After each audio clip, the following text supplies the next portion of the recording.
Bismillahirrahmanirrahim. Assalamualaikum warahmatullahi wabarakatuh.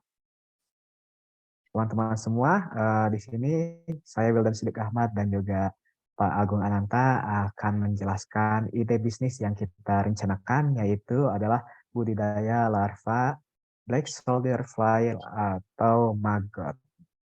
Kita akan jelaskan dulu nanti apa apa saja sih yang akan kita sampaikan. Yang pertama itu adalah penjelasan apa itu maggot, alasan untuk memilih bisnis budidaya maggot. Selanjutnya adalah manfaat budidaya maggot, lalu kendala dan juga cara budidaya, serta rencana penjualannya. Baik, kita akan masuk ke slide yang pertama. Apa sih itu maggot atau larva Black Soldier Fly? Nah, teman-teman semua, Black Soldier Fly atau yang disingkat BSF itu atau lalat tentara hitam dengan nama Latin Hermetia illucens termasuk dalam takson spesies ordo lalat yang lebih tinggi.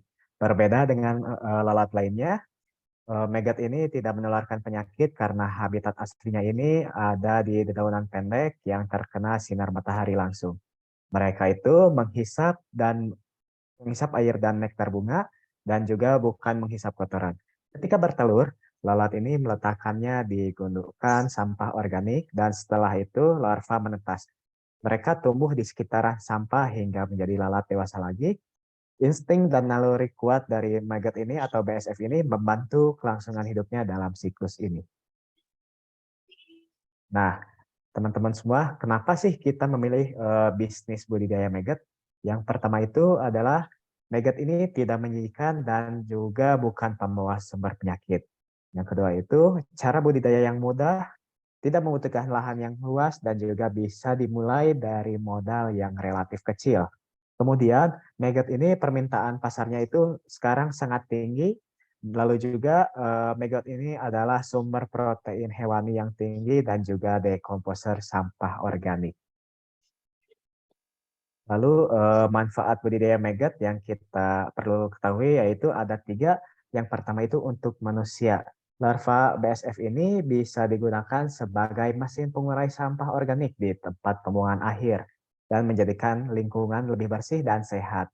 Dan maggot ini bisa digunakan sebagai bahan campuran pakan ternak, mengurangi beban pengeluaran pakan dalam beternak.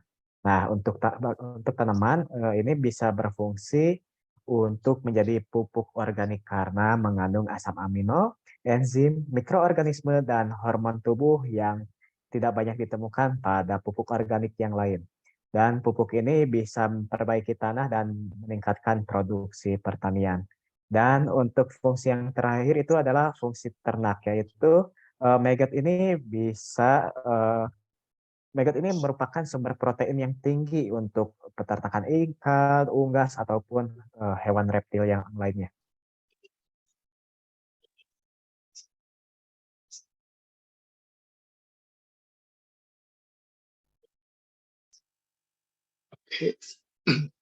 Oke, slide selanjutnya dilanjutkan oleh saya. Saya Agung Ananta akan melanjutkan tentang apa sih kendala, bagaimana kalau kita mau budidaya maggot atau larva BSP. Yang satu yaitu kendala pertama yang terjadi pada media yang bau dan basah. Para pembudidaya BSP, terutama pemula, sering menghadapi masalah bau dan kelembapan yang tinggi sehingga selama pembesaran maggot. Hal ini disebabkan sampah organik yang mulai membusuk. Jadi ketika ada buah atau sayuran yang akan membusuk kan menimbulkan bau dan juga menghasilkan cairan gitu, sehingga kadang si maggot itu malah justru akan jadi busuk maggotnya sendiri karena cairan-cairan dekomposi dari sampah organik.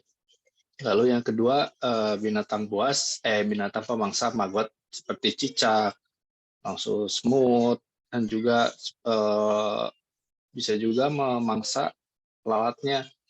Meskipun begitu, kalau untuk skala besar tidak akan mengganggu, namun kalau untuk pemula seperti yang akan memulai bisnis ini akan sedikit terganggu oleh adanya hewan pemangsa ini.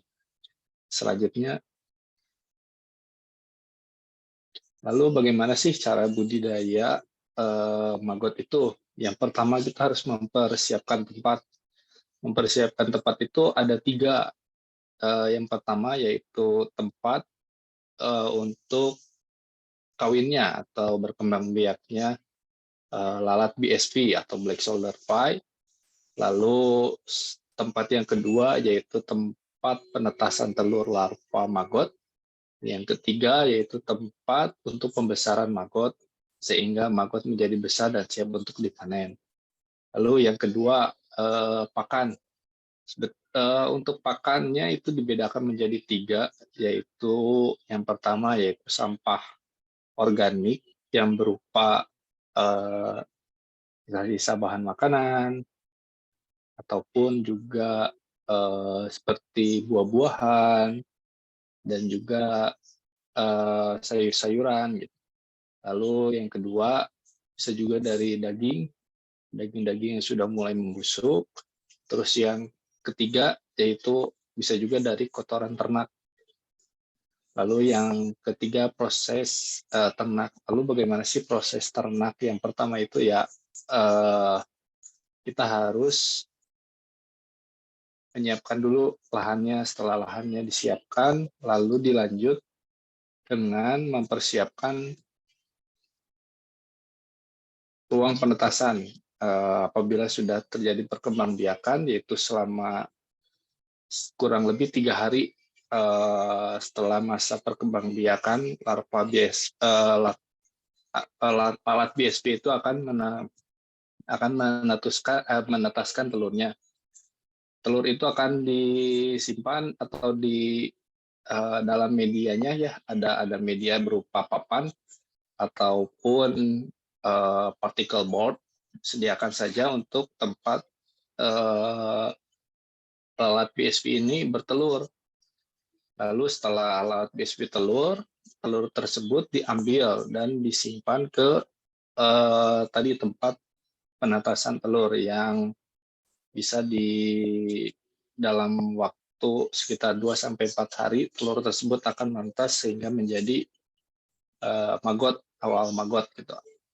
Nah, lalu setelah terjadinya penetasan, maggot-maggot tersebut dipisahkan ke proses selanjutnya, yaitu proses pembesaran atau pembesaran maggot. Nah, dalam proses pembesaran maggot dibuatlah tempat atau media pembesaran itu dibuat miring. Hal ini bertujuan yang pertama yaitu karena maggot yang sudah dewasa akan lebih banyak pergerakannya sehingga akan jatuh ke bawah. Sedangkan untuk maggot yang masih muda, maggot tersebut akan diam gitu, tidak banyak gerakan. Lalu setelah membesarkan maggot, kita akan menunggu panennya maggot. Nah, panennya maggot itu untuk pakan ikan biasanya digunakan sekitar 35 hari atau bisa juga kurang, tergantung dari untuk apa kita, misal untuk burung kicau ataupun pakan ternak ataupun yang mau diekstraksi biasanya lebih mudah. Untuk slide selanjutnya. Nah, untuk rencana penjualan yang akan dari ide bisnis itu yaitu ada penjualan offline maupun online. Nah, untuk yang offline kemungkinan karena kita akan menjualkannya ke peternak-peternak ikan, peternak ayam, bisa juga ke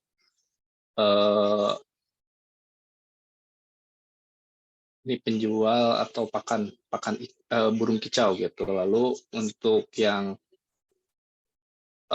penjualan sistem online itu melalui marketplace atau media sosial dengan bisa juga maggot yang kering ataupun maggot yang basah. Oke, slide selanjutnya. Oke, terima kasih. Ini ada sedikit quote, yaitu sukses bukanlah tentang seberapa besar modal yang Anda miliki, tetapi seberapa besar keberanian Anda untuk memulai. Sandiaga Uno. Terima kasih atas atensi dan ini adalah ide bisnis dari kelompok dari kelompok kami yaitu A dan W. Terima kasih. Assalamualaikum warahmatullahi wabarakatuh.